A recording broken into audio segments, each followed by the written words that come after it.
Last time Vijayawada వెళ్ళినప్పుడు గార్డెన్‌లో మొక్కలు ఫుల్‌గా చూపించటానికి అవ్వలేదని చెప్పా కదండీ!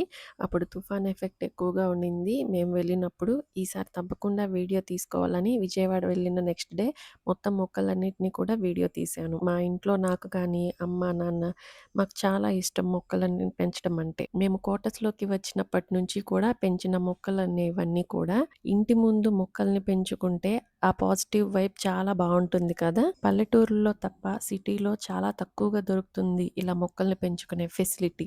ఎప్పుడైనా ఒక చిన్న మొక్కని ఇంట్లో నాటి దానికి ఒక ఫ్లవరో లేదా వెజిటబులో వస్తే ఎంత హ్యాపీగా అనిపిస్తుందో కదా! మా ఇంటి గార్డెన్ మొక్కల్లో వచ్చిన పూలు కానీ, పండ్లు కానీ, వెజిటబుల్స్ కానీ మాతో పాటు చుట్టుపక్కల వాళ్ళకి, మా రిలేటివ్స్‌కి అందరికీ ఇచ్చేవాళ్ళు మా అమ్మ వాళ్ళు. అమ్మ వాళ్ళు ఉండేది గవర్నమెంట్ క్వార్టర్స్‌లో కాబట్టి ఒక టైంకి వాటిని వదిలిపెట్టి వెళ్ళక తప్పదు. ఇన్ని ఇయర్స్‌గా చూసుకున్న వాళ్ళకి ఆ టైంలో చాలా బాధగా అనిపిస్తది. కానీ అందరికీ తెలిసింది ఒకటైతే చెప్తాను. వృక్షో రక్షితి రక్షితః. చెట్లను మనం కాపాడితే ఆ చెట్లు మనల్ని కాపాడుతాయి. ఇది అందరం అర్థం చేసుకుంటే మన ఎన్విరాన్మెంట్‌కి కానీ, నేచర్‌కి కానీ చాలా యూజ్ అవుతుంది.